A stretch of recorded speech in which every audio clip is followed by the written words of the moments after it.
Hi, I'm Joe Becker, and this is our first video podcast for paramedical personnel of Maryland. It's going to be something we're going to try to do once a month, and hopefully it will work. Usually right around the first of the month we're going to try to get this off, but depending on workloads and number of questions we get and those kind of things, may delay the actual time that we get it online for you. But we're going to try. First thing I want to talk about is our instructor updates. As you know, many of you have already used Skype in the past to do your updates. I think Skype is kind of the neatest thing since sliced bread. It can be loaded on an Android, it can be loaded on an iPad, it can be loaded on virtually anything. When you go to load it, make sure you load the cheap, free version, not Skype for Business. Skype for Business does not work very well. So you want the cheap Skype, and it's easy to use, and we can do your instructor updates via Skype. We can also use FaceTime. FaceTime is an iProduct for iPads, iPhones, and we have the ability to do FaceTime here as well. So if you only have an iPhone and you want to use FaceTime, that works fine. Messenger has a video capability where we can actually see face-to-face and do instructor updates via Messenger. Messenger is kind of part of Facebook, and you'll probably have to join our Facebook, which is Paramedical Personnel of Maryland. Obviously, you put in a request to join, and we'll sign you in, and then from then on you can actually do Messenger for your instructor update. There's a new one coming out called Facebook Portal. You see the advertisements on television. Not really sure what that cost. We know already that when they talk about if you buy this, you get $100 off. Well, if you can knock $100 off, that tells me that thing's pretty expensive. So for right now, we will not be doing Facebook Portal, not unless the price comes down significantly, that our instructors can use it for virtually free. Okay. Other than that, Skype, FaceTime, or Messenger will work just fine. So, first thing to talk about besides updates is the e-cards. That's my first topic on the thing here. E-cards have been very successful. We're doing really well as far as getting them out to the instructors. A good number of the instructors are already sending their own e-cards out. That is what we want you to do. We want you to send your own e-card to your student. Along with that statement, we need you to put some e-cards in stock. When you put your order in for e-cards, I'm going to tell you right now, it could take as much as 48 hours in order to get your order to your instructor network folder. Why? Depends on what time it comes in, depends on what day it comes in, and how many other orders are in front of you. So when you call and you say, hey, I just put my order in, hurry up and send my cards, that tells me you've got a class sitting there in front of you that needs their cards, and you should have had cards already in your stock so you could send them. Okay, so just like the hard cards, I used to tell you 2 weeks ahead of time, make sure you have your cards in stock and ready to go. No difference with this. Make sure you got your cards in stock. As soon as you finish your class, type in the information, boom, send it. Problem solved. One of the problems I used to have with e-cards was the fact that security issues, and I brought this up to the Heart Association. It was my biggest gripe, is that the cards were not secure. You could go on to Adobe and actually modify the cards. There was no way of telling if the cards were modified or not.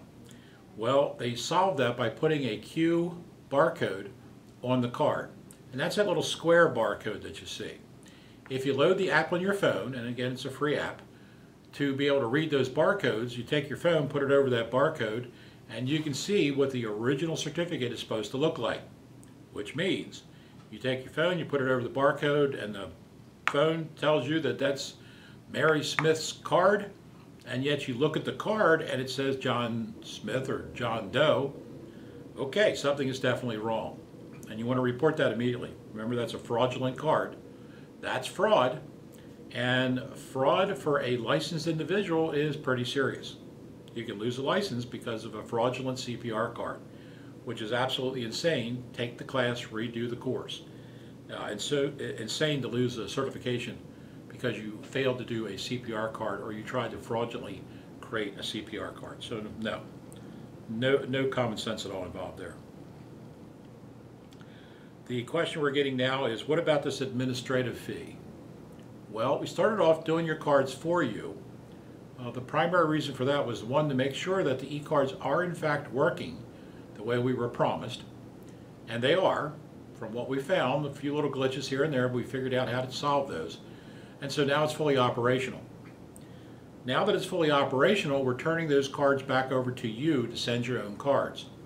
If we have to send your cards for you, i.e. you send in a roster, we have to send the cards, right now we're charging a $2 fee per card, to offset our person literally going through all the hoops to be able to send that card out to the person. The whole concept of this is you send your own cards. So right now it's $2 a card, administrative fee. We will be upping that to $3 a card, administrative fee, because we're trying to push this back to you so that we don't become like the secretary for your business. Sometimes it can be quite exhausting tracking down wrong emails, tracking down things, all the things that should have been done before a roster was even sent. Well, the way to solve that is we don't need a roster because you send your own cards. Remember, if you're sending an American Heart Association e-card, we can see when you sent the card, who the card went to, basically how many cards you sent. So we don't need a roster, a paper roster anymore from you, because we can actually see on American Heart Association side what you've done, card you've sent, who you've taught. If you're using any ASHI products, if you're still sending a hard card by American Safety and Health Institute, ASHI, then we still need a roster for that because we cannot see the hard cards that you are sending. But down the road, we're trying to move most people to American Heart Association, and that won't be an issue whatsoever. It'll be less work for you, less work for us. Okay, the next little problem we have with the e-cards is once you send the e-card, it will have your name on there as the instructor, obviously. However, no other information is on that card as to how that student can recontact you directly.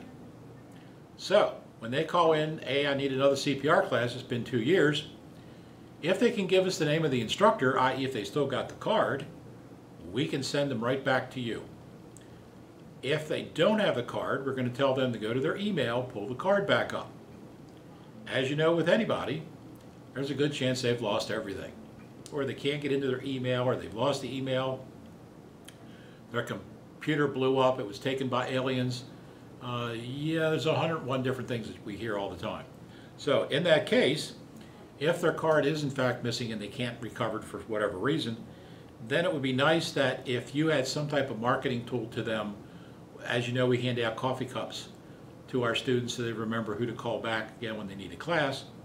You don't have to go as extreme as coffee cups. You can go with magnets. You can go with even business cards, pens, pencils, all kind of different marketing ideas to give them trinkets that they can hold on to, keychain, you know, you name it. The numbers go off the rails as far as all different kind of crazy things. So if you want to think of something along those lines, we do have a graphic artist on board here that can take your logo, work up a logo, whatever, get that on a product that you can hand out to your people. Okay, he does fantastic work, and I think you'd be happy with having him do something for you. Business cards are rather cheap. He can work on some artwork for you, but Staples and some of those have like super cheap rates for business cards, and literally things like that, you don't need something super good, but magnets and stuff like that, you want that to look good because it's hanging around for a while. Okay, so that's the two big problems we've got with the e-cards. The whole concept of this is that we let you know what's new, what's happening, and it's going to be a tool that you can email me with some of your questions. As we get the emails in, we'll try to do this, like I said, monthly, but if we got a fair number of emails, say on a certain topic, then I'll go ahead and bring that topic up and we'll put one out just specifically for a problem that everybody's running into. I think sometimes me explaining something is better than an email, it's sometimes better than a text message. It gives you a little bit better reference as to why we're doing and what we're doing. Okay? So that's pretty much it for our first podcast. Let me know if you like the podcast or if you don't like the podcast, you think this is a waste of time, and we'll stop doing them. But for now, it's a beginning. And other than that, the holiday season's coming up. Everybody have a good holiday. You know, the line of work we're in as far as cardiac arrest and CPR, you realize that on any given day, you can lose a loved one and not necessarily get them back on a CPR.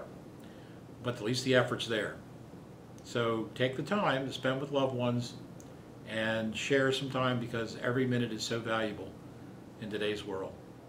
Okay, again, thank you for joining me for our first video podcast.